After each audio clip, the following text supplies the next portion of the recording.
Salam tak lupa tercurah kepada junjungan Nabi kita yang agung, Nabi besar Muhammad Sallallahu Alaihi Wasallam, Nabi yang menjadi rahmatan lil alamin bagi semesta alam. Baik, ibu-ibu jamaah majelis saudara yang dirahmati Allah, seperti biasanya kami informasikan bahwasanya seluruh infak yang terkumpul pada hari ini akan kami serahkan untuk mendukung seluruh kegiatan pesantren Darus Sholihin binaan Ustaz Muhammad Abdul Wasikal. Untuk itu kami mengajak kepada seluruh jamaah untuk memberikan infak terbaiknya.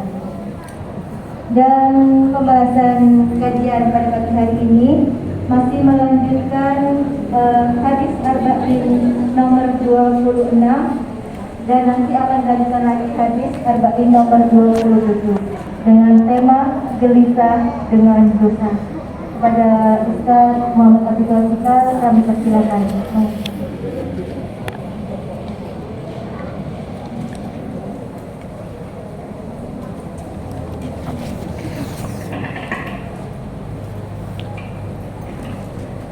Bismillahirrahmanirrahim. Assalamualaikum warahmatullahi wabarakatuh.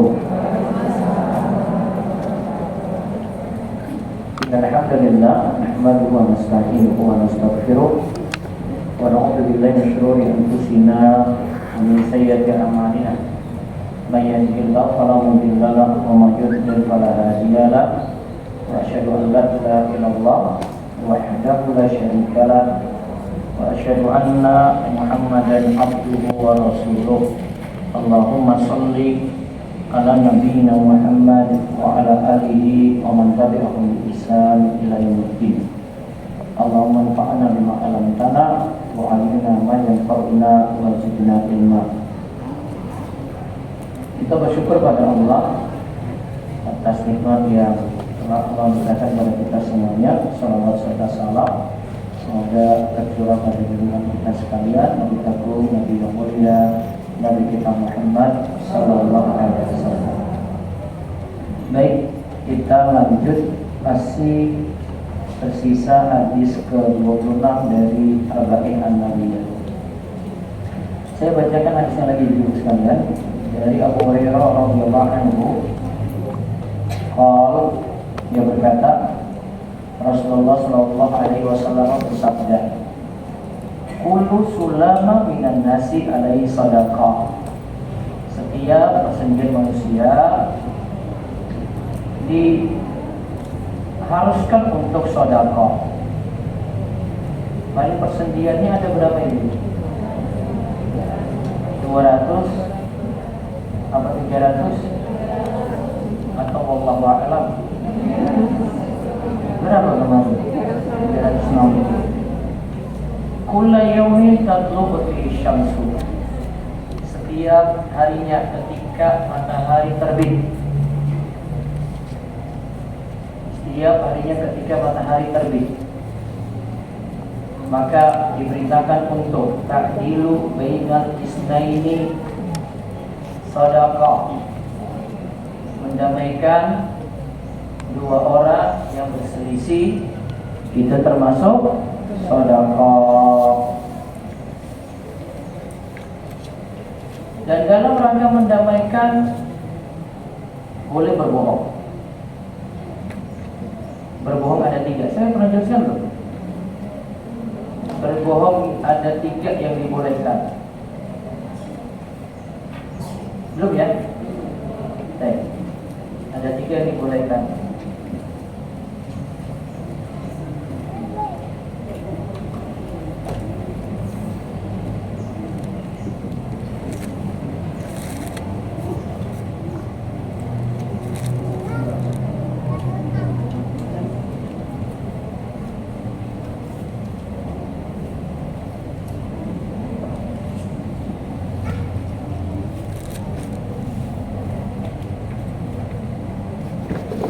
Yang pertama, mendamaikan manusia.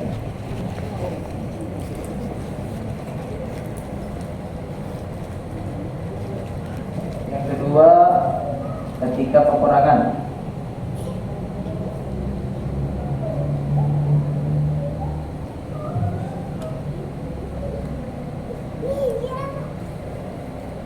Yang ketiga, perkataan suami pada istrinya atau istri pada suaminya demi baiknya rumah tangga. Apa tadi? Satu, mendamaikan. Anda mendamaikan yang berselisih. Supaya aku, maka ada kalimat bohong di situ. Ini kan saya jelaskan ada triknya nih.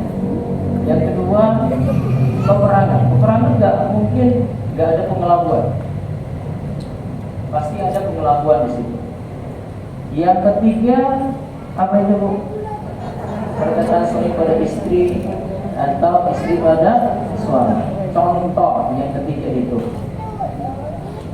Ini contoh suami aja. Suami bilang kayak begini. Masya Allah, istriku masakanmu paling enak satu Jogja ini. Paham gak? Bohong gak Bu? Enggak. Saya kayak ngomong gitu. Nanti suami kan?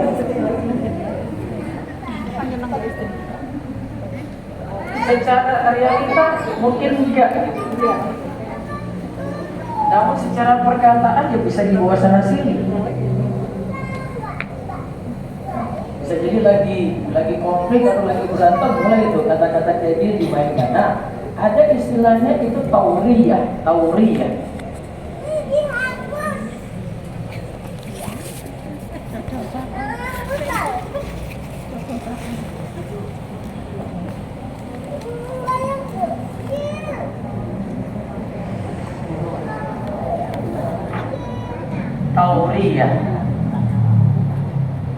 Perkataannya benar, ya, perkataannya itu benar, tapi bukan itu yang dimaksud.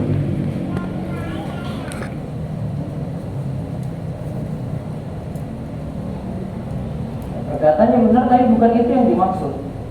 Contoh, Nabi SAW itu pernah dalam perang Badar itu beliau ketemu dengan orang, beliau ingin dapat informasi. Pasukan Quraisy itu ada di mana? Ada si A ini ditanya. Dia jawab, saya nggak mau beritahu. Kamu siapa dulu, beritahu identitasmu dong. Orang ini bilang, paling ditanya ke Rasul Shallallahu Alaihi Wasallam. Namun orang ini belum pernah. Terus ketika itu Rasul bilang, iya, saya akan beritahu, tapi kamu kasih tahu dulu. Kamu saya asal dari mana, saya akan beritahu. Namun kamu kasih tahu dulu pasukan Quraisy itu ada di mana. Kemudian diberikan tahu jawabannya. Nah, terus Nabi SAW ditanya, kalau gitu kamu asalnya dari mana? Nah, dia jawab, min ma'in.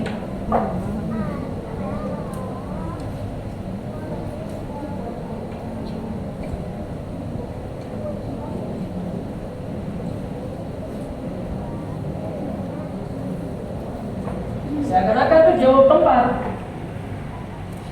Min ma'in, dari air. Kalimat terjemahannya kayak gitu. Orang ini langsung jawab lagi, respon lagi. Hah? Dari air yang mana? Min ma' Irak? Apakah dari air yang ada di Irak sana? Nah, terus Rasulullah tinggalin dia. Itu namanya kalimat tauriyah. Jawabannya sudah benar. Kalau mau diartikan, maksudnya dari air bagaimana? Kita semua itu tercipta dari air. Terciptanya. Tapi kan ditanya tempat. Jadi Nabi SAW sejatinya tidak memberikan jawaban. Tidak memberikan jawaban, tapi kalimat beliau benar. Tapi tidak memberikan jawaban yang tadi kita tanyakan, identitasmu. Kamu itu aslinya dari mana? Gitu. Nabi SAW tidak jawab. Jadi seolah-olah itu trik. Tidak bohong secara langsung. Apalagi di sini dalam perang tadi itu boleh. Keadaan yang berbeda. Jadi kadang Islam bainan nas tadi yang disebut dalam hadis ta'dilu bainal isnaini shadaqah, mendamaikan yang lagi berselisih itu adalah sedekah, suatu kebaikan. Kadang bisa ditempuh dengan cara darurat, dia mesti bohong. Tapi kalau tidak darurat nggak boleh. Contoh, Ini biasanya kelakuan emak-emak pada anaknya ini, agar si anak itu nggak nangis. Iya, nanti mama berikan jajannya yang tenang. Kamu diam dulu. Oh, sudah diam, habis itu jajan nggak diberikan. Memang sudah niat ibu dari awal kan nggak mau belikan kok. Iya kan? Sudah niat dari awal. Kalau lupa mungkin ya. Dari awal memang nggak mau belikan. Tapi bilang, oh kamu diam dulu nanti mau belikan. Bohong itu. Ini bukan darurat. Dan ini jadi kalau menjadikan kebiasaan dari ibu pada anak, ya anak niru. Besok ibunya diapusi lagi, terus ibunya malah ditipu oleh anaknya sendiri. Ini nggak boleh, bukan darurat. Kalau perhatikan itu baik-baik ya ibu. Biasanya bohong tidak boleh, cuma 3 keadaan tadi saja. Intinya kalau kita pelajari itu 3 keadaan tadi itu semua keadaan darurat. Ada masalah yang besar. Kalau ini tidak ditempuh cara berbohong tadi, Pak, konflik lebih panjang, lebar di situ. Nah, itu yang susahnya. Maka ditempuh dengan cara seperti tadi. Ini ta'dilu bainal isnaini shadaqah. Mendamaikan yang berselisih, 2 orang yang berselisih itu adalah sedekah. Terus yang kedua, wa tu'inu rajula fi dabbati fa tahmilu 'alaiha aw tarfa'u 'alaiha mata sadaqah. Menolong seseorang di kendaraannya atau mengangkat dia ke kendaraannya atau mengangkat barang-barangnya ke kendaraannya itu adalah sedekah. Berarti bentuk sedekah adalah menolong orang lain, menolong hajat orang lain. Itu bentuk sedekah. Terus yang berikutnya lagi yang ketiga, wal kalimatu thayyibatu shadaqah. Kata-kata yang baik, kalimat yang baik itu adalah sedekah. Nanti akan kita lihat ini maksudnya. Terus yang keempat, wa bi kulli khutwatin tamshiya ila shalah sedekah. Setiap langkah menuju sholat, setiap langkah menuju sholat adalah sedekah. Langkahnya berarti yang dihitung. Kalian terakhir, wa tumitul adza 'anit tariqi sedekah. Dan menghilangkan gangguan dari jalan itu adalah sedekah. Baik, kita kemarin sampai hadis tentang sholat duha kayaknya. Ya, kemarin terakhir tentang sholat duha ya Ibu ya. Berapa rakaat? Minimalnya 2. Maksimalnya tidak dibatasi. Waktu mulainya, awal waktu sholat duha kapan? 15 menit setelah matahari terbit. Sholat isyraq itu adalah sholat duha di awal waktu. Itu masuk sholat duha, dikerjakan di awal waktu. Akhir sholat duha kapan? 15 menit sebelum zuhur. Yang utama, waktu utama untuk sholat duha kapan? Sekitar jam 8. Ketika anak unta sudah mulai merasakan terik panas matahari. Terus kita lihat faedah yang kedua. Ibnu Rajab Al-Hanbali rahimahullah mengatakan susunan tubuh dan selamatnya anggota badan.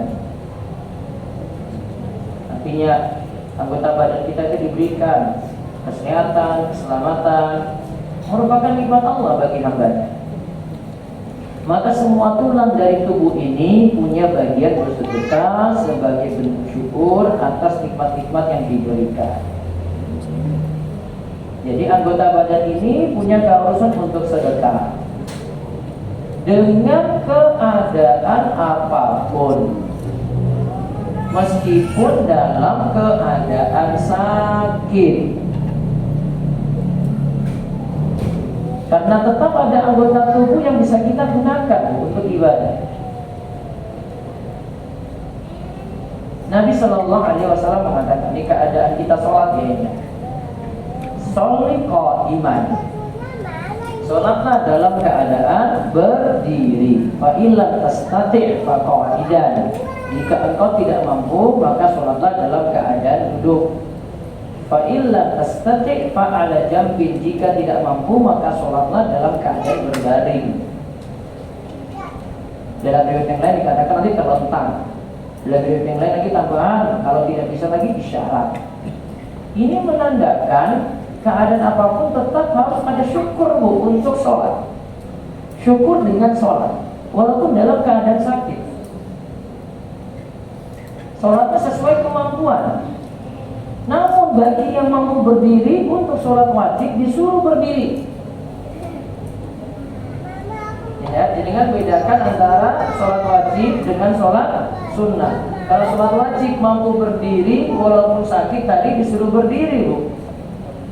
Kecuali ada masalah, kalau dia berdiri dia nggak boleh berdiri lama, kakinya tertekan, ada masalah di kakinya gitu, maka nggak boleh dipaksakan, nanti mudaratnya lebih besar. Kemudian kalau sholat sunnah tetap diperintahkan berdiri, namun masih boleh duduk. Saya ulang ya, sholat sunnah lebih afdal berdiri, tapi masih boleh kerjakan sambil duduk. Misalnya ada yang mau tahajud sambil duduk, boleh. Tapi lebih afdal apa? Berdiri. Yang mampu berdiri, berdiri.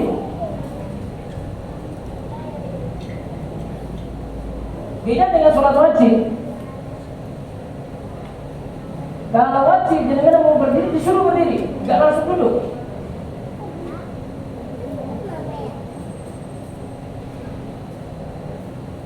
Ada prioritas yang berbeda antara wajib dan sunnah di situ. Makanya kalau kita lihat di pembahasan rukun sholat, disebutkan rukun sholat itu al-qiyamu alal qadri fil fardhi, berdiri bagi yang mampu untuk sholat wajib. Berarti untuk sholat sunnah boleh saja ibu sholat sambil duduk, tapi yang mampu berdiri lebih afdal berdiri, pahalanya lebih besar. Tapi kalau sholat sunnah mau duduk boleh nggak? Boleh. Beda dengan sholat wajib ya. Sholat wajib saya mau berdiri nih ya, saya harus berdiri, nggak boleh saya milih duduk langsung. Ustaz, saya rukunya sama sujudnya nggak bisa di lantai, tapi saya bisa berdiri, saya pakai kursi. Oh, berarti saat baca surat berdiri, saat ruku dan sujudnya di kursi. Gak bisa langsung ruku dan sujudnya langsung dengan berdirinya semuanya di kursi, gak bisa. Mampu berdiri kok. Itu bedanya. Paham ini? Kalau sholat sunnah, ibu boleh bisik begini langsung dulu. Karena sifat sholat sunnah itu kita sifatnya fleksibel, bisa lakukan lebih banyak. Dia tidak terlalu ditekankan seperti sholat wajib. Kalau sholat wajib, mesti ikut aturan seperti itu. Nah, ini contoh kita syukuri nikmat walaupun dalam keadaan sakit, semampu kita itu sholat. Adapun keadaan bersucinya juga nanti sesuai kemampuan, Bu. Mampu wudu, tetap wudu. Saya nggak bisa wudu, namun bisa diwudukan, berarti diwudukan. Paham, diwudukan. Yang lain wudukan. Iya, dia basuh anggota-anggota ibu ini. Coba cukup dengan rukun aja deh. Dari muka berarti dia wudukan. Kalau tidak mampu wudu dan tidak mampu diwudukan, berarti gantinya apa? Tayamum. Namun ada keadaan jenengan itu punya sesuatu yang terbalut atau tertutup karena misalnya ada perban, ada gips, maka wudunya nanti lihat kemampuan lagi. Saat pakai gips misalnya, wudunya tetap seperti biasa. Masalahnya kalau perbannya, masalah itu kalau perbannya nutupi anggota wudu. Nah, misalnya sini, tutupi yang namanya. Dan itu nggak boleh air ngalir. tapi masih bisa diusap. Maka wudhu seperti biasa, terus sampai di bagian ini dengan tangan cukup basah saja. Saya beri pendapat yang lebih ringan dalam hal ini. Keluar dari Madhab Syafi'i, biasanya saya pakai pendapat tangan basah, terus tinggal usap saja bagian yang tadi tertutup. Bagian yang lain tetap dicuci seperti biasa, tanpa buka perbannya, tanpa buka gipsnya. Itu lebih ringan. Nanti bagian yang lainnya seperti biasa diusap. Jadi tidak langsung beralih kepada tayamum kalau masih bisa wudu. Terus faedah yang ketiga, di sini menunjukkan keutamaan berbuat adil di antara dua orang yang berselisih. Ta'dilu bainal isnaini, mendamaikan atau berbuat adil pada dua orang yang berselisih. Allah Ta'ala telah mendorong kita agar berbuat islah, damai. Wa in imra'atun khafat min ba'liha nusyuzan aw i'radan fala junaha 'alaihima ay yusliha bainahuma sulha wa sulhu khair. Wa uhdiratil anfusu asyuh. Jika seorang wanita khawatir akan nusyuz, apa itu nusyuz dalam?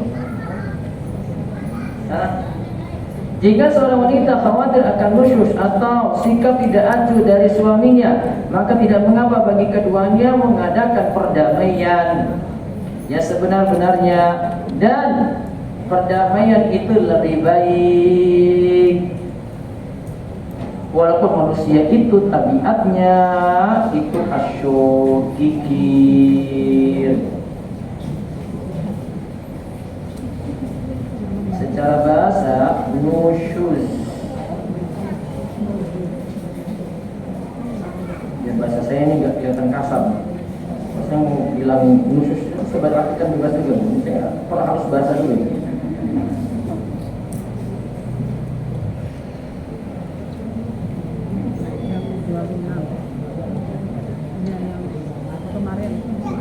Ketemukan bahasa halus nih ya. Apa nih? Apa nusyuz itu?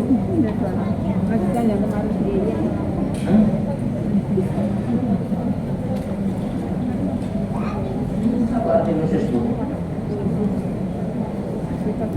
Ibnu Katsir itu katakan nusyuz secara bahasa ini. Nusyuz adalah meninggalkan perintah suami, menentangnya dan membencinya. Apa bahasa bebas ini? Ya itulah itu maksud saya itu tadi. Jadi kan ngomong sendiri gitu. Nusyuz itu secara bahasa berarti tempat yang tinggi, menonjol. Secara istilah nusyuz berarti istri itu durhaka kepada suami dalam perkara ketaatan pada suami yang Allah wajibkan, dan pembangkangan ini telah menonjol. Ibnu Katsir tadi katakan apa? Meninggalkan perintah suami, menentangnya dan membencinya. Apa istilahnya tadi? Nusyuz. Jika seorang wanita khawatir nusyuznya, dia khawatir dia durhaka nih, tidak taat nih, atau dia sikap tidak acuh, berpaling, maka tetap diperintahkan untuk berdamai. Lantas dikatakan di sini wasulhu khair. Nah, ingat ini kaidahnya Bu, damai tetap lebih baik daripada pisah. Itu kaidahnya Bu. Wasulhu khair. Damai tetap lebih baik daripada apa? Pisah. Kecuali nggak bisa disatukan lagi.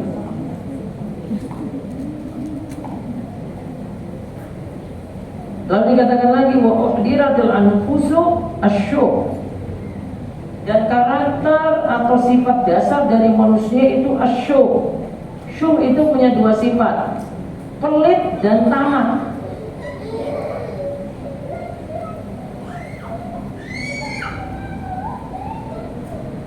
Dalam ayat yang lain disebutkan wa may yuqashuha nafsihi fa ulaika humul muflihun. Dan siapa yang selamat dari syuh, kikir dan tamaknya tadi, maka dia termasuk orang-orang yang beruntung. Disebut syuh. Nah, di sini lihat perdamaian tetap yang dipilih dan harus mendamaikan dengan adil di sini. Maka siapa yang mendamaikan, maka dia telah mendapatkan sedekah. Berarti itu bentuk kebaikan. Berarti kebalikannya, Bu, siapa yang memisahkan, buat jadi konflik, berarti dosa atau tidak? Dosa. Buat rumah tangga orang jadi rusak, buat suami istri jadi konflik, buat suami istri jadi bikin pisah. Si pengacau ini, apa istilahnya si pengacau itu? Apa, Bu? Apa, Bu? Pelakor? Apa, Bu? Hah? Provokator juga, iya. Ada provokator rumah tangga orang kan?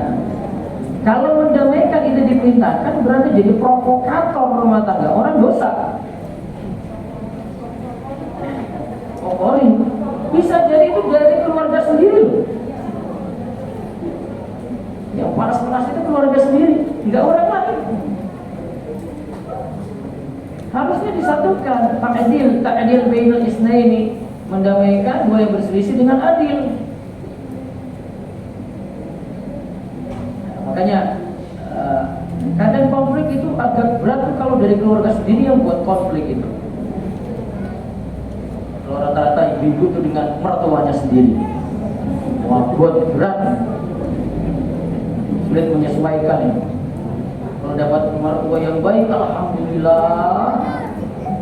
Pernah ikut campur itu luar biasa itu dapat mertua kayak gitu. Kalau sudah konflik, tugasnya itu gimana untuk buat jadi aktor itu rumah tangga.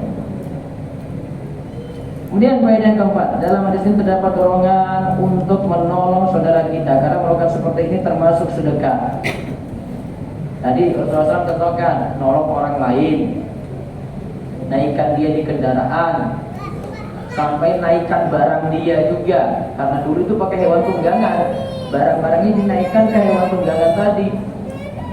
Nah, ini termasuk sedekah. Lalu yang kelima, hadis ini memberi motivasi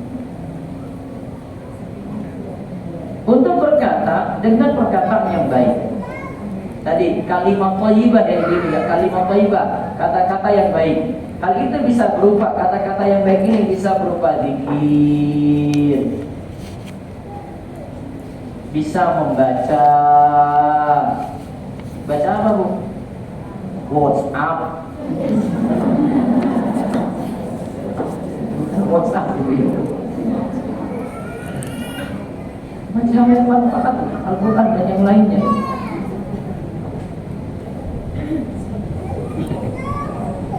Namun kalau baca Al-Quran itu tidak terbatas pada baca saja. Jangan berpikiran sempit baca Al-Quran itu baca saja.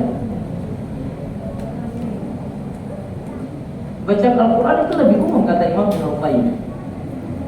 Kita belajar dan mengajarkan Al-Quran itu ada dua sisi, Bu. Mengajarkan lafaz sama mengajarkan makna. Kalau mengajarkan lafaz berarti cara bacanya itu, sehingga bacanya benar. Namun yang kedua adalah belajar dan mengajarkan makna. Makna ini sifatnya umum, Bu. Bukan hanya di kitab tafsir. Justru ibu bisa dapat makna-makna Al-Quran itu dari ilmu-ilmu yang dipelajari dalam agama ini. Saya dapat tafsir ayat ini nanti di pembahasan akidah. Saya dapat rincian pembahasan ini di fikih. Saya dapat rincian pembahasan ini di akhlak. Gitu. Ibu kuasai ilmu-ilmu yang ada ini, itu sudah menghimpun ya, apa yang dimaksudkan dalam Al-Quran. Karena nggak mungkin ilmu-ilmu agama ini lepas dari Al-Quran, nggak mungkin. Sampai pun ibu nanti pelajari lagi mendalamnya, misalnya menguasai bahasa Arabnya, sama juga. Ini kembali ke menguasai Al-Quran.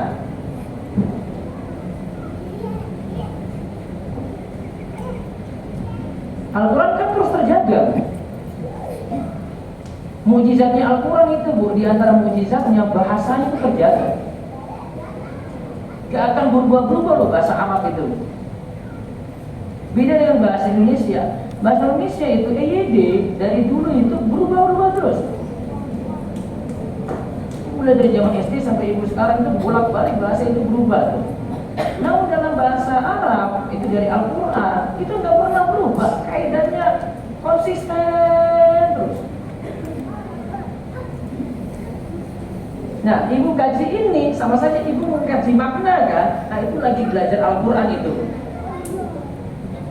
Jadi kalau hadir majelis kayak gini, ibu kira ibu nggak baca Al-Quran, ini lagi mendalami apa yang dimaksud dalam Al-Quran juga. Tadi kita aja lewat ayat tuh. Sudah dapat satu ayat untuk hadis penjelasan dari ayat lagi. Dapat untung lagi, Bu. Jadi jangan kira belajar Al-Quran itu atau saya cuma baca saja. Boleh jadi ibu nggak baca sehari, tapi ibu hadiri majelis-majelisnya banyak. Itu sudah dapat kandungan maknanya itu banyak. Itu lebih luar biasa. Coba saya tanya, ibu baca Al-Quran sampai khatam, ibu dapat faedah apa? Hah? Faedah apa? Baca aja kan? Maknanya dapat nggak? Ada yang tertangkap? Jelas nggak ada sama sekali.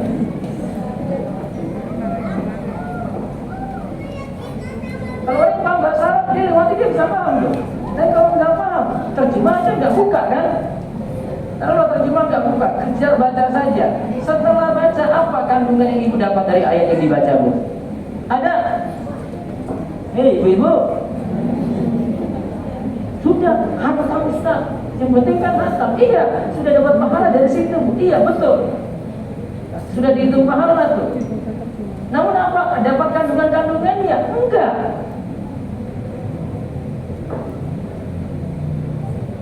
Kandungannya butuh dipelajari lagi. Nah, pelajarinya dalam majelis kayak gini. Berarti sekarang ibu sudah mengkaji Al-Quran belum? Iya, ini lagi kaji ini. Kalau ibu mau bilang ibu lagi baca juga. Namun langsung ke kandungan maknanya loh. Itu sudah dapat tarik hukum, tarik faedah di situ. Nah, itu bisa diaplikasikan. Kalau cuma baca saja, ibu nggak bisa aplikasikan. Betul nggak? Tadi kalimat thayyibah, zikir, membaca, taklim kan? Nah, ini taklim nih. Ada di majelis ilmu. Seminggu bisa berapa kali, Bu? Berapa? 40 nggak bisa? Nggak bisa? Imam Nawawi itu sehari bisa 12 dia. Imam Nawawi, Bu, bukan ibu-ibu. Dia 12 itu belajar dan ngajar dia. Hanya wajar jadi ulama besar gitu. Ilmunya ngalir luar biasa. Taklimnya dia. Terus berdakwah dan lain sebagainya. Ya, berdakwah dan lain sebagainya. Itu semua bagian dari kalimat thayyibah. Kalimat thayyibah, kata-kata yang baik. Kalau membaca nggak terlalu hobi ya ibu-ibu ya? Ibu, baca WhatsApp hobi ya? Baca grup ya?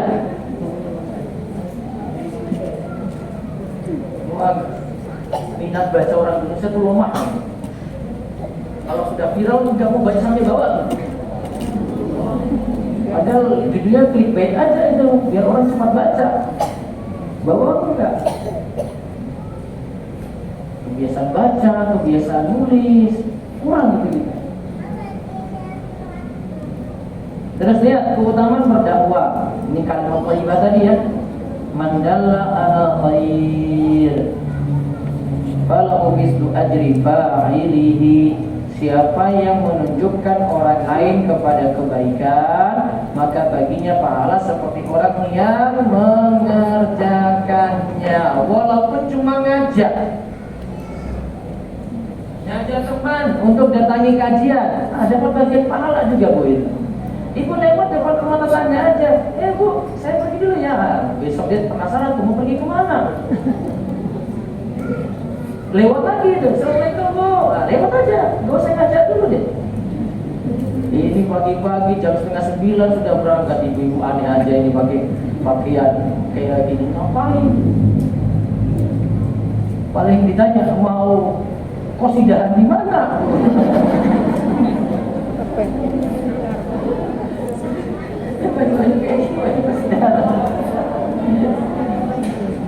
Mau ngaji toh.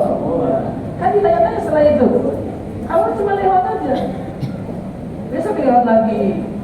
Biasanya lewat lagi. Baru dia nanya kan pelan-pelan kan. Qasidahan di mana Bu? Saya bukan qasidahan, saya ikut majelis ilmu, majelis taklim di Mina. Sudah. Oh gitu. Besok saya ikut ya. Iya, saya panggil. Ngajak orang aja, Bu. Ini nggak ceramah itu. Iya kan? Itu cuma ngajak orang aja. Atau minimal share deh di grup. Atau ada posternya di share gitu, disebar di pesan pribadi gitu. Atau masukkan di dalam story WA. Jadi pada story kan jualan terus Bu. Ini saya nggak lagi siapa-siapa loh ini. Kalau ke situ ya wes.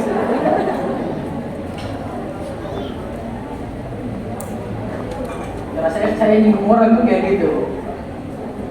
Kena aja gitu. Kalau saya ngisi di gunung tidur sampai saya bilang terakhir, besok nggak undang saya juga nggak apa-apa. Wes, ini terakhir saya ceramah di sini nggak apa-apa. Ternyata masih dicari-cari juga. Berarti enak kalau diserang-serang gitu ya. Contoh kalimat thayyibah kadang dengan ngajak orang. Kadang bentuk kalimat thayyibah cuma diam saja loh. Bisa nggak? Ada nggak bentuknya cuma diam saja? Nah, sebelah itu banyak ngomong untuk bicara sana sini, saya diam saja. Saya diam yang bermanfaat, saya baca, saya renungkan sesuatu, saya hayati sesuatu, bisa. Dia punya jalan itu. Daripada dia banyak ngomong, bisa. Tapi bukan berarti kita disuruh diam terus. Pernah dibahas di hadis 15, ini sudah ada 26 kan? Hadis 15 pernah kita bahas tentang antara memilih bicara atau diam gitu. Ya tergantung keadaan. Kalau ada teman, ya ngajak ngobrol. Jangan didiamkan saja. Lihat keadaan gitu loh. Oh ini kalau diajak ini enak dia nih. Kalau waktunya diam. Yang sebelah ini gosip semuanya, tak diam aja nih. Kita di dalam berminggu silent aja sudah. Terus slide yang ke-6. Dalam hadis ini juga ditunjukkan mengenai keutamaan berjalan ke masjid. Berjalan pulang juga termasuk akan dicatat. Berarti perjalanannya pergi, terus perjalanan apa lagi? Pulang. Ingat Bu, perjalanannya jalannya jalan normal, bukan jalannya makin dipendekkan langkahnya, bukan. Paham nggak? Juga nggak mesti ibu cari jalan jauh. Jalannya normal saja. Nah, apa dalilnya kalau perginya dicatat, pulangnya dicatat? Pokoknya ini bentuk kebaikan apapun ya. Perginya dicatat, pulangnya dicatat. Termasuk ngaji juga. Perginya dicatat, pulangnya dicatat. Lihat hadisnya dari Ubay bin Ka'ab. Dulu ada orang yang tidak aku ketahui siapa lagi yang jauh rumahnya dari dia. Dia tidak pernah luput dari sholat. Jadi berjamaah di masjid terus. Kemudian ada yang berkata padanya, atau aku sendiri yang berkata padanya, bagaimana kalau kamu beli unta saja untuk dikendarai? Ya kalau gelap, ada unta itu kendaraanmu.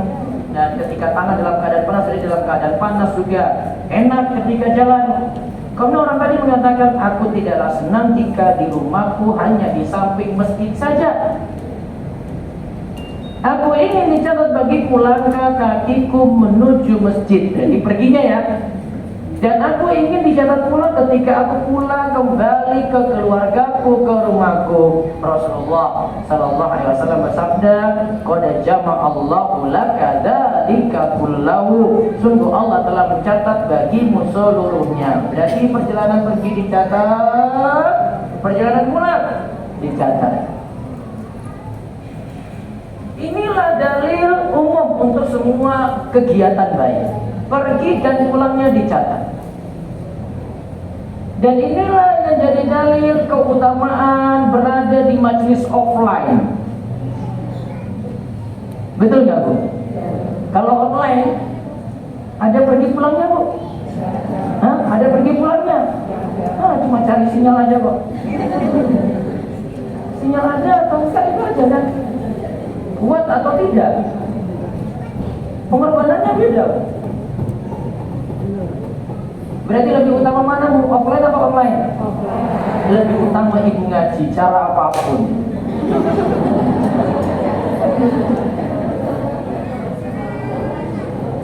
Karena ada yang offline dekat rumah pun dia nggak berangkat, Bu. Ada yang online begitu mudahnya juga dia nggak mau. Ya memang dasarnya malas kok dia itu. Jadi bukan masalah offline atau online, ibu dapat dari mana gitu loh. Dan sekarang fasilitas mudah sekali. Bukan sampai kegiatan kampus pun Bu itu. Menurut saya lebih senang dia ngisi dari ruang kantornya daripada masuk ke kelas. Dia dari ruang kantornya dia buat live sudah. Mahasiswanya mungkin di kelas juga nggak apa-apa, atau mungkin di rumah dia lebih senang kayak gitu. Lebih ngajar kayak gitu lebih mudah. Namun kayaknya rasanya beda Bu ya. Pengorbanannya beda kan? Apalagi dapat hujan, dapat petir gitu. Lebih beda usahanya di sini. Makanya pantas dicatat kayak gini, pengorbanannya lebih banyak. Karena ada jalannya, ada pengorbanan transportasinya, dan seterusnya. Terus yang ketujuh, dalam hadis ini terdapat keutamaan menyingkirkan gangguan dari jalanan, dan juga ini termasuk cabang keimanan. Coba lihat hadis berikut ini dari Abu Hurairah. Rasulullah sallallahu alaihi wasallam bersabda, "Al-imanu bid'un wa sab'un wa bid'un wa sittuna syu'batan." Iman itu ada 70 sekian cabang, atau ada 60 sekian cabang. Paham cabang ya? Jadi ada pokoknya, ada cabang-cabangnya. Kalau iman itu ada 60-an atau 70-an cabang. Fa'afdaluha, yang paling utama dari iman itu adalah kalimat qaulu la ilaha illallah, kalimat la ilaha illallah. Kalimat tauhid Bu. Konsekuensinya tidak boleh berbuat syirik. Wa adnaha, dan yang paling rendah adalah imatatul adza anit thariq. Menyingkirkan apa? Gangguan dari jalan. Gangguan sini umum Bu, bukan hanya lihat duri hilangkan, paku dihilangkan, pokoknya nggak ganggu orang di jalan. Termasuk bentuk ganggu orang di jalan, ya. Harusnya dia punya tempat parkir untuk mobilnya, parkirnya di pinggir jalan, ganggu bahu jalan. Yang harusnya bisa lewat 2 mobil, 1 mobil saja. Parkir malam hari lagi, bukan sebentar nih Bu. Beli mobilnya banyak, gak sesuai dengan tempat parkir. Hukumnya gimana? Gak boleh. Mau bilang haram? Haram deh. Hah? Orang itu kalau punya burung itu harus punya sangkarnya dulu. Bukan punya burungnya, sangkarnya gak ada kan? Dan ini pembahasan dalam kitab fikih juga Bu. Ini masalah mengganggu orang lain. Kita berusaha gak ganggu orang lain di situ. Oh ini jalan orang nih. Ini harusnya 2 mobil bisa lewat, cuma 1 mobil aja gara-gara kendaraan saya parkir di situ. Anggap seperti parkirnya sendiri, padahal itu jalan umum. Itu nggak boleh. Nah, jika hal-hal tadi ada la ilaha illallah, terus menyingkirkan gangguan dari jalan, tidak ada lagi wal haya'u, sifat malu syu'batun minal iman, adalah bagian dari iman, maka termasuk juga dalam ini sifat malu.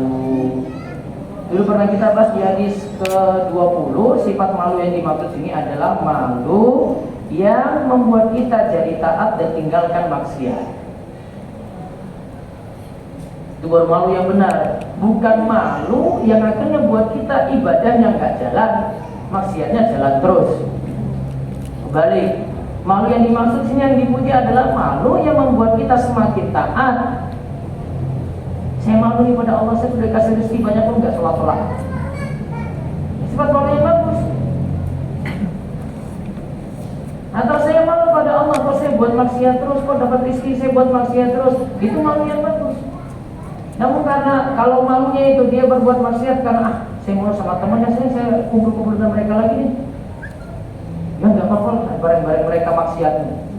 Nah ini malu yang tidak pada tempatnya, malu yang keliru ini. Malu yang termasuk bagian dari iman yang wujudnya tadi jadi taat, tinggalkan maksiat. Kemudian faedah ke-8, Syekh Abdul Muhsin bin Ahmad Al-Abbad Al-Badr menyatakan bahwa amalan-amalan yang disebutkan dalam hadis ini ada yang berupa ucapan, ada yang berupa perbuatan, juga ada amalan qasir. Amalan yang cuma berlaku untuk individu saja, Bu, untuk diri sendiri. Ada amalan muta'addi manfaat untuk orang lain, tadi nolong orang, singkirkan gangguan dari jalan. Semuanya itu termasuk sedekah. Amalan yang ditentukan dalam hadis bukanlah pembatasan. Contoh yang berupa amalan muta'addi, ucapan muta'addi adalah menjabaikan yang berselisih. Tadi kita sudah bahas. Contoh yang berupa perbuatan muta'addi adalah membantu menaikkan orang lain atau barangnya ke atas kendaraan.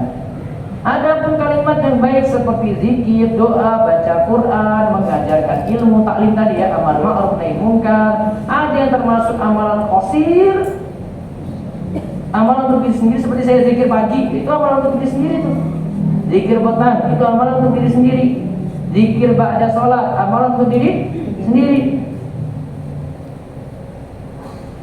Zikir ba'da sholat, sir apa jahar, Bu?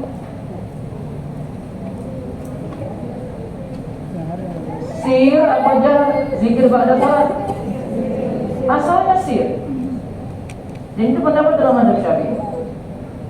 Dalam mazhab Syafi'i disebut zikir dan doa ba'da sholat itu sir, boleh dijaharkan kalau tujuannya untuk mengajarkan orang. Misalnya ibu mengajarkan anak supaya anak bisa, ya dijaharkan. Namun kalau sudah bisa, ya asalnya kembali pada hukum sir. Adapun langkah kaki ke masjid termasuk perbuatan yang qasir. Sedangkan menyingkirkan gangguan dari jalan termasuk perbuatan muta'addi. Nah, lihat di buletin 27. Saya bahas muqaddimah saja. Ini tentang gelisah dengan dosa. Saya bahas lengkap pertemuan berikut. Dari Nawas bin Sam'an radhiyallahu anhu, dari Nabi sallallahu alaihi wasallam bersabda, al-birru husnul khuluq. Akhlak bir yaitu kebaikan itu adalah akhlak yang baik. Sedangkan al-itsm, dosa, adalah apa yang menggelisahkan dalam dirimu. Engkau tidak suka jika dosa itu tampak di hadapan orang lain. Ini berlaku untuk orang yang hatinya masih bersih. Betul nggak? Kalau orang hatinya masih bersih, orangnya masih baik, kalau buat dosa nggak mau orang lain tahu. Namun kalau ahli maksiat, sama-sama ahli maksiat, dia buka. Terus dari Wabisah bin Ma'bad radhiyallahu anhu, ia berkata, aku mendatangi Rasulullah sallallahu alaihi wasallam, lalu beliau bersabda, apakah engkau datang untuk bertanya tentang kebajikan dan dosa? Aku menjawab, iya. Nabi Shallallahu Alaihi Wasallam bersabda, mintalah fatwa pada hatimu. Kebajikan itu apa saja yang jiwa merasa tenang. Jadi kalau kita buat baik, jiwa itu tenang. Dan hati merasa tentram kepadanya. Sedangkan dosa itu adalah apa saja yang mengganjal dalam hatimu dan membuatmu ragu. Meskipun manusia memberi fatwa kepadamu, jadi dosa itu membuat hati itu gak tenang. Bagi siapa? Orang yang hatinya masih bersih, Bu. Kalau hatinya sudah penuh dosa, buat maksiat ya biasa-biasa saja. Apalagi di teman-teman, dia berada di teman-teman yang memang buat dosa terus, ahli maksiat. Hadis ini hasan. Kami meriwayatkannya dalam dua kitab musnad, dua orang imam, itu Ahmad bin Hanbal dan Ad-Darimi dengan sanad hasan. Nah, nanti kita akan bahas di pertemuan berikutnya tentang dosa dan kebaikan tadi, al-bir dan al-ithm. Jadi kesimpulannya, Bu, kebaikan itu menenangkan jiwa. Dosa itu menggelisahkan jiwa. Jadi mau tenang ya, banyak-banyak buat baik dan hindari dosa. Kecuali kalau hati kita sudah tertutup. Wallahu a'lam bishawab. Suami saya tidak berkenan membayar zakat mal karena merasa gajinya sudah dipotong 25% dari kantor tiap bulannya. Bukan 25%, 2,5%. 2,5% dari kantor tiap bulannya. Menurut yang saya pelajari, hitungan dan cara tersebut tidak sesuai syariat. Hati saya tidak tenang. Saya sudah sampaikan ketentuannya zakat mal sesuai syariat, tapi beliau masih teguh pada pendiriannya. Saya sangat sedih, Ustaz, dan takut akan siksa Allah. Mudah-mudahan Pak Teguh itu mendapatkan hidayah. Baik, lihat sini dulu.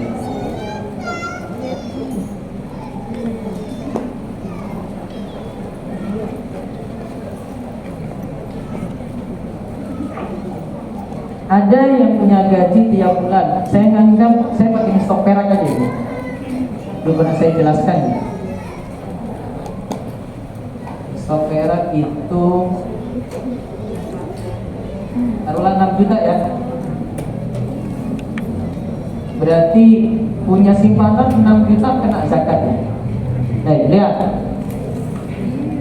Bulan ini dapat gaji misalnya 10 juta. Ini gaji.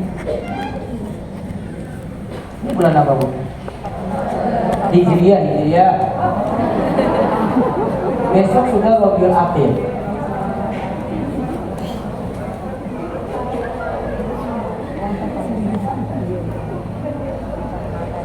Besok kita 1 Rabiul Akhir, Rabu besok.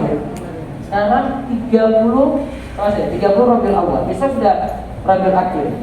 Nah, 10 juta. Sedangkan dia punya simpanan di luar gaji ini ya. Ini simpanan di tabungan dan lain-lain ada 100 juta. Mana kira-kira yang dibutuhkan orang miskin? Mana yang bagusnya dikasih pada orang miskin? 2,5%. Saya nggak suruh semua. Mana? Mana, Bu? Bu, orang miskin tuh dikasih ini, Bu, bukan ini. Itu kesalahannya itu. Kesalahannya kenapa? Orang mikir zakat dari gaji itu, dia lupa dia punya simpanan lebih besar.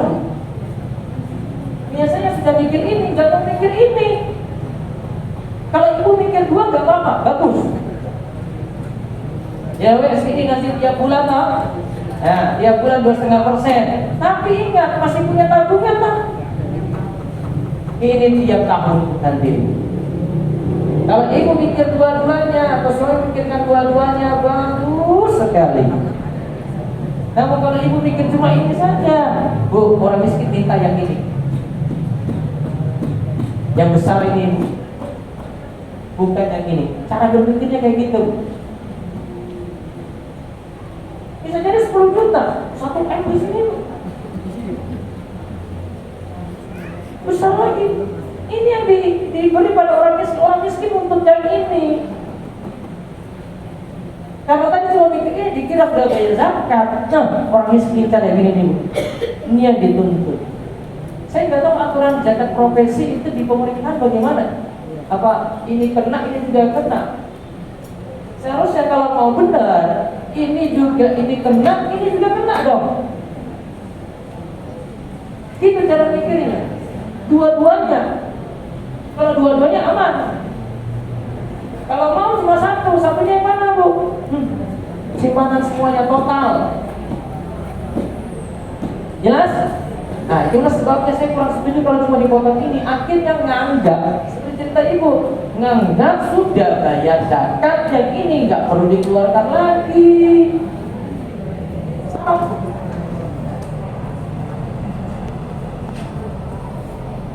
Baik, yang kedua,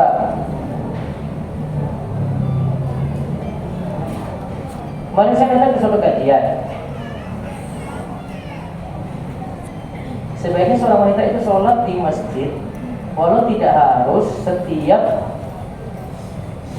jamnya sholat. Contohnya misalnya hanya sholat maghrib saja dan sholat lainnya di rumah. Tapi paling afdal tidak dalam waktu itu, ada satu waktu wanita sholat di masjid.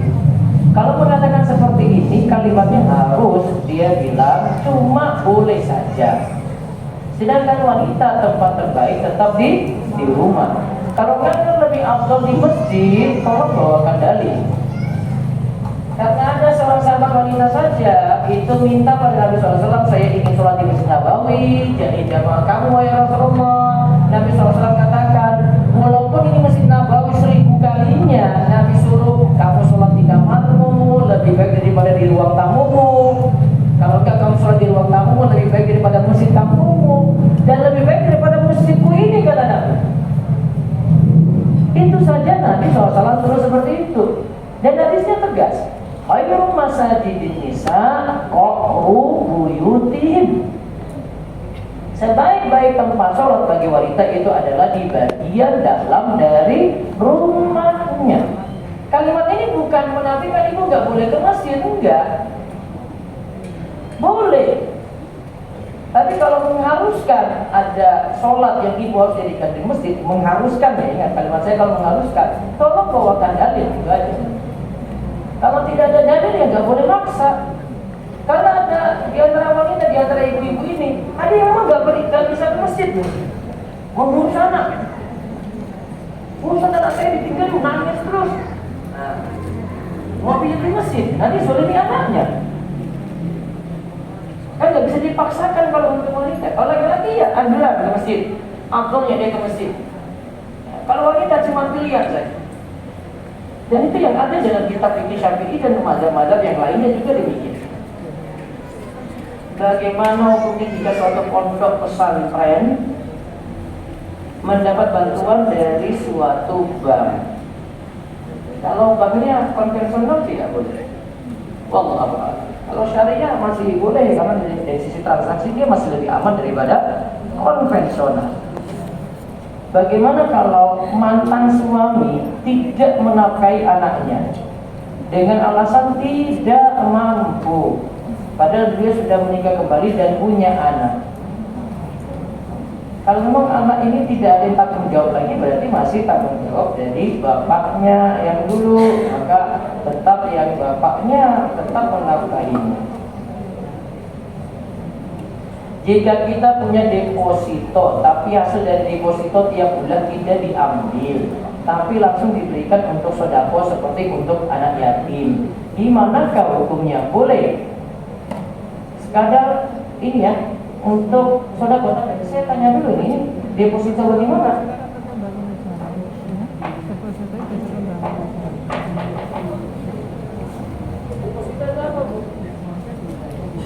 Simpan terus berjangka, akhirnya kapan?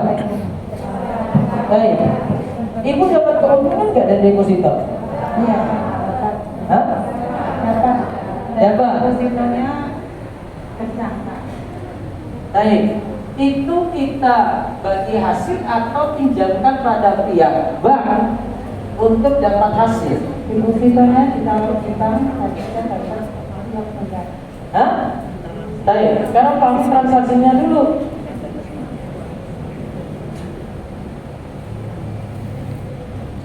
Uang di bank itu sejatinya apa, Bu? Ada dua pilihan nih. Ada wadiah nitip,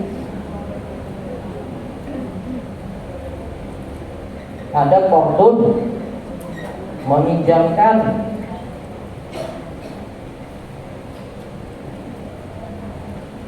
ada bagi hasil. Hakikat deposito yang mana, Bu?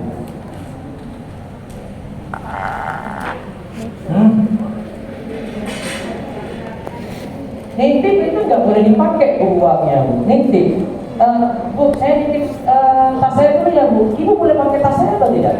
Nggak boleh. Nitip nggak boleh. Bagi hasil, ibu nanam di bank, uang di bank. Apa ada usaha yang bergerak sehingga ibu ada hasil di situ? Ada. Ciri-cirinya ya ibu nunggu dulu. Ciri-cirinya itu bagi hasil berarti ada usaha jalan dulu, baru nanti ada keuntungan, ya kan? Keuntungannya baru bagi hasil. Ada usaha yang jalan di bang? Ada. Harus nunggu waktu dulu. Baru 1 bulannya, baru 2 minggu aja masuk sudah langsung bagi hasil. Betul nggak? Kalau bagi hasil masih tidak juga. Kemungkinan apa, Bu? Ibu meminjamkan uang pada pihak.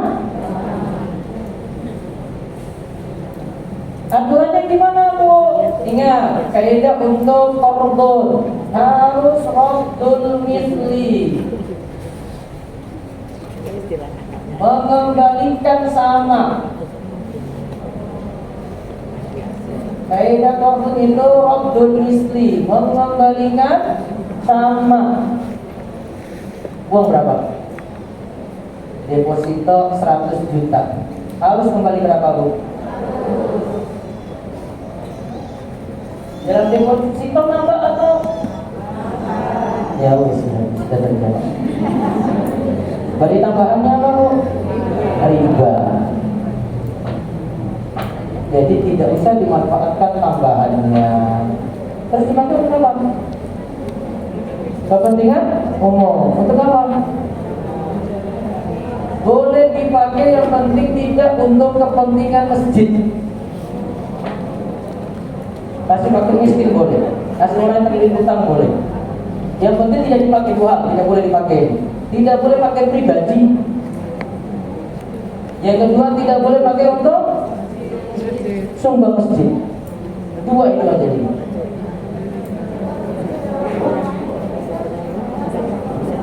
Kalau disumbangkan, betul? Kalau disumbangkan untuk majelis taklim,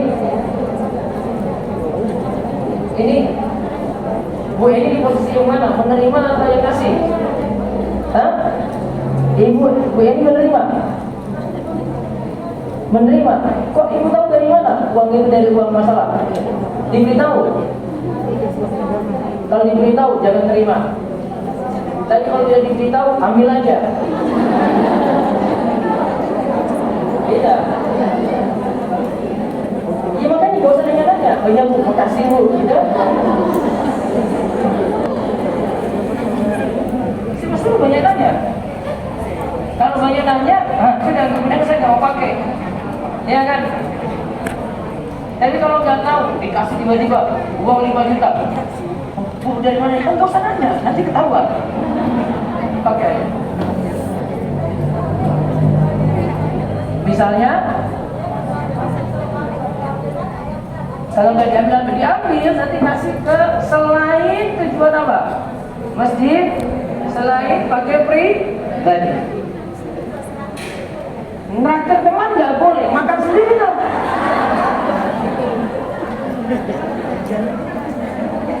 Teman-teman, saya punya duit deposito loh ini.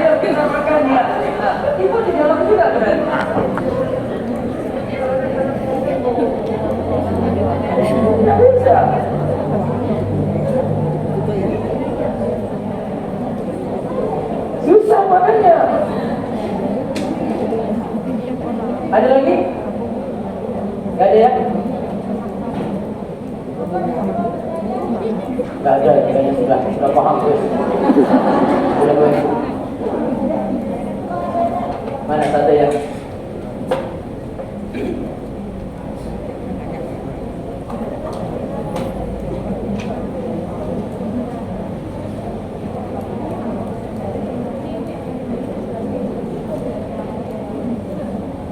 Assalamualaikum. Waalaikumsalam warahmatullahi wabarakatuh. Silakan. Bukannya di luar tema. Kami mau menanyakan tentang adanya alam kubur atau siksa kubur. Sholat Siksa kubur atau alam kubur? apa? Siksa kubur. Siksa kubur. Ya, Iya. kan kita ketahui kalau di kita itu mengurus jenazah itu ada macam-macam ya Pak ya, yang maksudnya selain muslim. Kebetulan di keluarga saya ada yang muslim, yang lain yang bukan kremasi. Keluarga ada yang Non muslim, non muslim. dikremasi. Ya. Abunya sebagian udah dibuang ke laut kemana gitu ya. Terus ada sisa sedikit. Sisain sedikit. Kemarin ada saudara muslim juga yang meninggal. Terus Sama keluarga mau dijadiin satu. Nah, terus saya juga pernah mendengar kajian dari salah satu ustaz, katanya seorang muslim kalau bisa kuburnya dijauhkan dari yang non muslim agar tidak kecipratan siksa kuburnya. Iya. Waktu itu saya melarang karena saya sudah pernah mendengar kajian seperti itu. Tapi keluarga kan itu kan sudah satu album, nggak masalah sebetulnya kayak gitu. Nah, yang saya tanyakan bagaimana dengan jasad yang dikremasi itu, apakah dia juga akan mengalami siksa kubur? baik. Kan tidak dikubur. Ya, ini kita kembali ke pengertian alam kubur. Alam kubur itu apa? Saya sebut alam kuburannya, enggak saya sebut kuburan. Paham bedanya? Kalau kuburan itu paham ya, kalau kuburan ya. Kuburan berarti orang mati nanti dikuburkan dalam lubang, ya kan? Itu kuburan.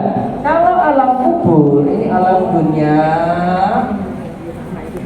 Ini sudah alam kubur. Yang masuk alam kubur pokoknya setiap yang mati. Berarti jasadnya tidak harus dikubur ya? Mau dia dikubur, mau dibakar, mau hilang di laut, dimakan binatang buas, ya, maka dia masuk ke alam kubur, Bu. Tidak ada nama, Bu. Disebut kubur normalnya. Maka nama lainnya itu alam barzakh, karena sudah terpisah dari alam. Maka untuk memahami kejadian-kejadian di alam barzakh atau alam kubur mesti dengan dalil. Sudah perkara goib. Tapi kalau ditanya tadi, ini bekas tadi debunya ya apa? Dalam bentuk apa itu? Abu ya. Abunya tadi itu digabung dengan yang muslim, jangan. Adabnya yang muslim dikuburkan tempat sendiri, ya non, ya sendiri, urusannya sendiri gitu ya. Apa tujuannya? Kalau kita masuk ke area kubur muslim, nah didoakan enak gitu loh. Seperti itu terpisahnya. Kemudian tidak gabung dengan ritual-ritual mereka lagi. Namun kalau ditanyakan apa kalau digabung kayak tadi itu, nanti sisa kuburnya akhirnya kena, belum tentu juga. Karena ini perkara di alam kubur, kita butuh dalil lagi untuk memahami itu. Jelas nih, alam kubur paham ya? Jadi sudah alam berbeda dengan kita ini. Siapapun yang mati, pokoknya masuk alam kubur, meskipun tidak terkubur.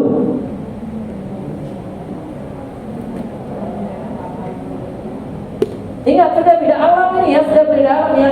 Ini alam dunia, ini alam kubur. Di sini nanti ditanyakan pertanyaan oleh malaikat, ya kan? Habis itu dapat nikmat, habis itu dapat siksa. Ada malaikat siapa di sini? Mungkar dan nakir di dalam sini, Bu. Sudah di alam berbeda, ini nggak mungkin keluar lagi. Ini baik-baik loh, Bu, ini. Paham nggak? Kalau gitu yang gentayangan itu siapa? Di YouTube begitu yang gentayangan. Saya pernah tanya sama anak muda, kamu tahu gentayangan? Tahu, Ustaz. Pernah lihat? Oh, pernah. Di mana? YouTube. Oh, berarti YouTube pun yang salah. Alam beda. Jadi untuk menelusuri dalam sini, kubunya terang apa gelap? Wah, gelap gua ini. Terangnya dengan amal soleh, gelapnya karena ahli maksiat. Sudah ada poin, Bu. Kita nggak bisa turut serta lagi di sini nggak bisa ini. Ibu datang misalnya mau perangi kubur, dikasih lentera di luar, lampu di luar, Bu. Ini nggak ngaruh juga.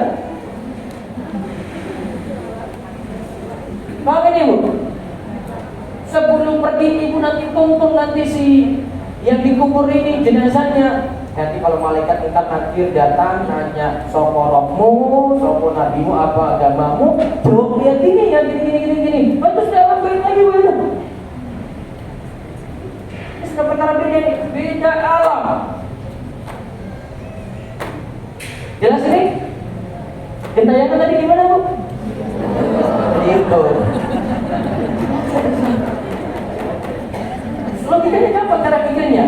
Ya masa malaikat ingkar datang ke segitunya kecolongan gitu loh. Kalau bahasa saya itu, kalau dipahamkan Pak kamu gitu, kok bisa banget ya? Mereka cerita kayak gini. Ustaz malam hari itu toh, si mbak saya itu datang ke rumah, ngetok pintu. Leng, aku orang pedangan. Kan ngomongin ceritanya itu. Segitu hebatnya dia keluar dari alam kubur tuh. Segitu hebatnya dia, si mbak ini loh. Keluar, masuk di alam dunia, malam Jumat kliwon lagi. Dari kamu kayak gitu mereka cerita itu. Hati-hati kalian. Masa coba, kalau di lapas kecamatan kayak gini mungkin nih. Jaga lapas disokok selesai kan? Wes betul. Terus masuk lagi dong. Masa di alam kubur kayak gini kok kecolongan nggak terakhir. Itu cara berpikir. Terlalu orang cara berpikirnya tahu gitu. Kok bisa keluar? Jelas ya? Baik. Jadi yang jelas yang di alam kubur ini perkara nggak kita lihat lagi. Nggak ada tahu kejadian-kejadian Simbah nangis dalam kubur. Tahu dari mana? Nggak tahu lagi, itu sudah nggak tahu. Tugas orang yang hidup ngirim doa, kasih pahala, kasih sedekah atas nama orang yang telah meninggal dunia tadi itu. Tunaikan hutangnya, bayarkan puasanya. Mungkin ada yang mau hajikan, badalkan hajinya, badalkan umrohnya, boleh. Baik, itu saja kita cukupkan. Insyaallah kita ketemu lagi di pertemuan selanjutnya. Mudah-mudahan jadi ilmu yang bermanfaat untuk kita semua. Wabillahi taufiq. Assalamualaikum warahmatullahi wabarakatuh. Alhamdulillah, selesai dengan kajian pada pagi hari ini. Semoga ilmu yang saya dapat menjadi ilmu yang bermanfaat dan ilmu yang diridhoi oleh Allah. Kami ucapkan dengan pemaparan kepada Ustaz Abdul, semoga Ustaz senantiasa diberkahi umur, ilmu dan waktu beliau, dan kami ucapkan jazakallahu khairan kepada seluruh jamaah yang senantiasa hadir di kajian majelis Sauda. Dan insyaallah kita akan bertemu kembali di Selasa pekan kedua pada bulan November. Kami dari panitia mohon maaf apabila ada hal yang kurang berkenan di hati para jemaah. Wassalamualaikum. Maaf, sebelumnya mari kita tutup kajian dengan doa kafaratul majelis. Subhanallah wa bihamdihi, asyhadu an la ilaha illa anta, astaghfiruka wa atubu ilaik. Wassalamualaikum warahmatullahi wabarakatuh.